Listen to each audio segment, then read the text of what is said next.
Hey folks, how are you all doing? So today I'm going to do another rankings video.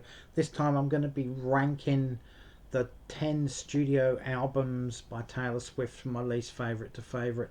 I'm not including any of the Taylor's version, the albums that she started re-recording, etc, etc. Just her stock standard 10 studio albums.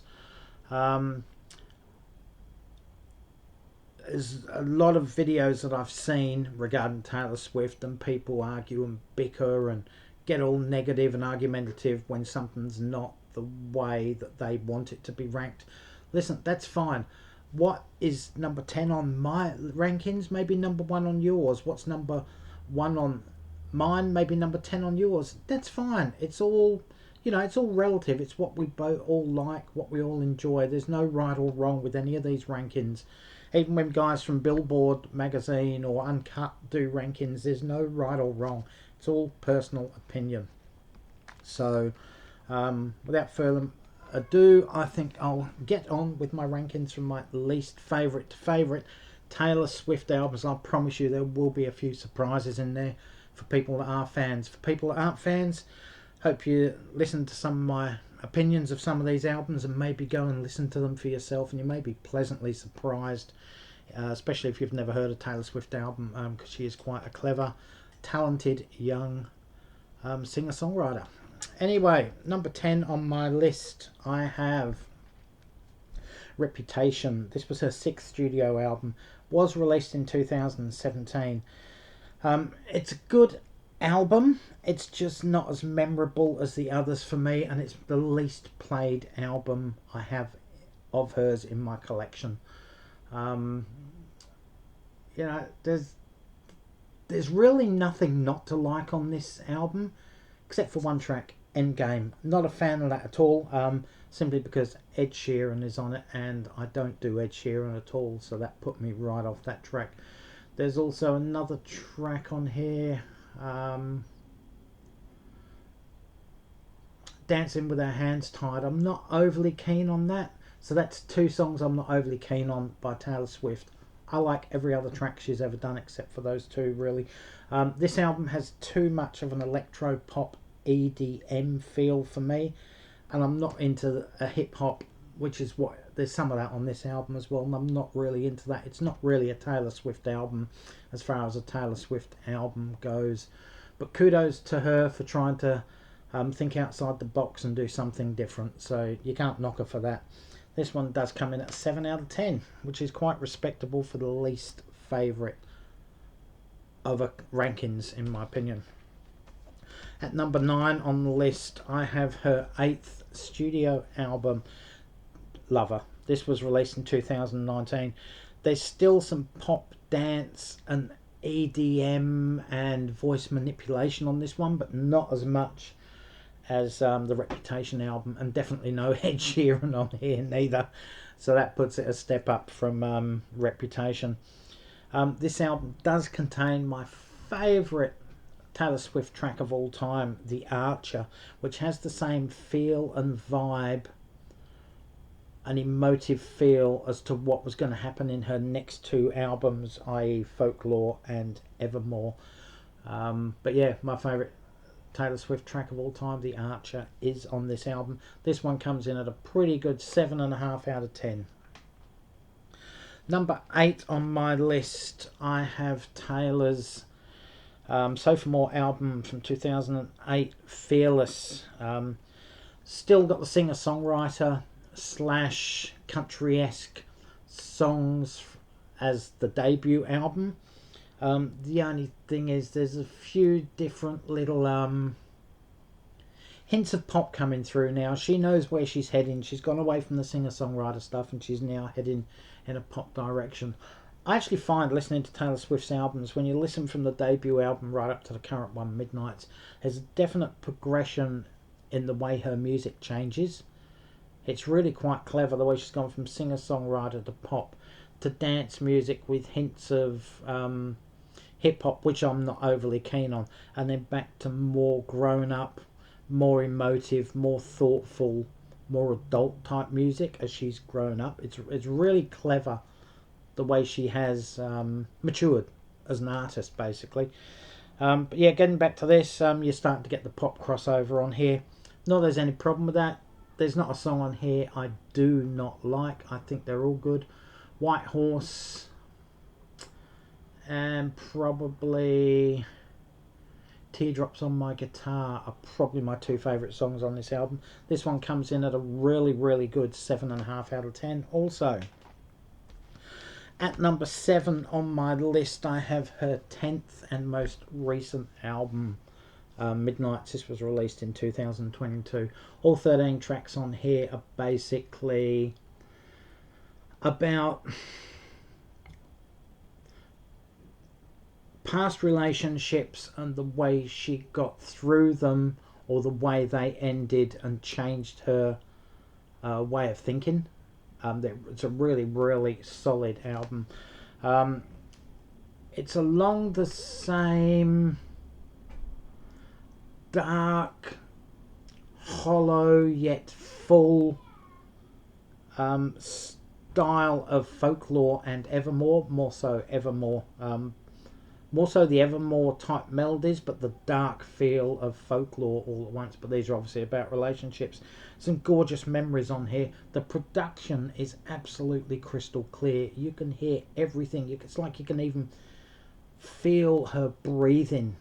You know, it's incredible, the production. Actually, the production on all of her albums is first class. There's not a bad album of production. Anyway, so yeah, the only problem with this album that I do have, there's a few F-bombs on here. I get it, she's angry with past relationships, she's, getting it out there. So yeah, the F-bombs, I haven't quite got my head around Taylor Swift using F-bombs in songs. Because the album is only a year old, which it was released last October, it's now October again now. I haven't had enough time to really fully appreciate this album, and I'm sure over the next couple of years this will make a marked jump in my Taylor Swift rankings if I happen to do one again in a couple of years' time. But at this stage, it still comes in at a pretty good 7.5 out of 10. At number 6 on my list, I have her debut album released in 2006, self-titled album. Very good album. It's all singer-songwriter type material, a lot of acoustic stuff, hints of country, absolutely beautiful melodies. The songs themselves showcase innocence as in her music, and innocence as in her as a young woman, and her life or lack of life experiences at that time. I would love to have put this album higher, but the songwriting has just developed so much since this album, it's just impossible. But I really would have loved to have put this top 5, but it just didn't make it. 7.5 out of 10. At number 5 on my list, I have her third album, Speak Now. This was released in 2010. This was the first album of Taylor Swift's I actually purchased.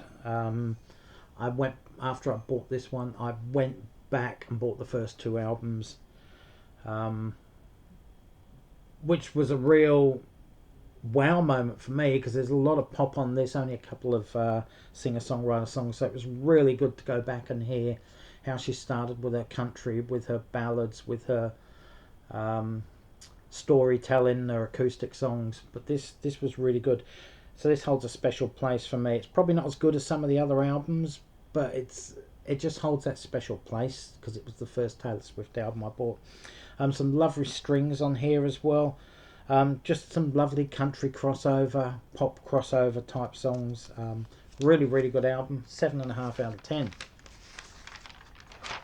At number 4 on my list, I have her 4th album, Red. This was released in 2012. This one was highly anticipated for me, simply because of Speak Now. I was just so excited that Taylor Swift was releasing a new album just after I'd discovered her, basically.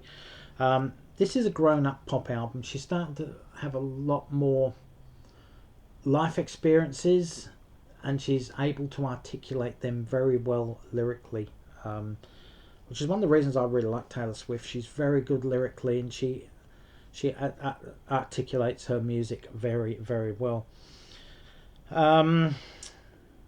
yeah, it's definitely a pop album here. Definitely a pop album. I Knew You Were Trouble was probably the biggest hit of this album, from memory.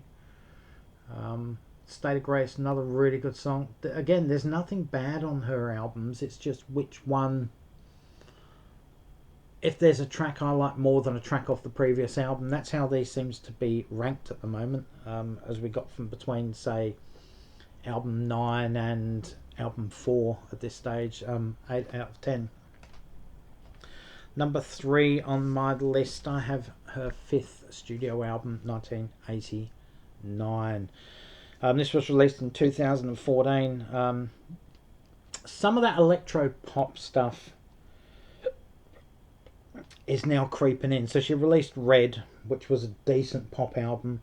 She's now released this, if we're going to go in chronological release order. Bit of dance music, a bit of electro pop. She then really ramps it up on Reputation and then cuts back again after that. So this is the start of her going sort of more dance pop. Yeah, another very well crafted album that's well produced from Miss Swift. Blank Space and Shake It Off were the 2 big hits from this album. I'm sure you'll remember them. They were all over MTV and other music shows, and they were certainly all over the radio.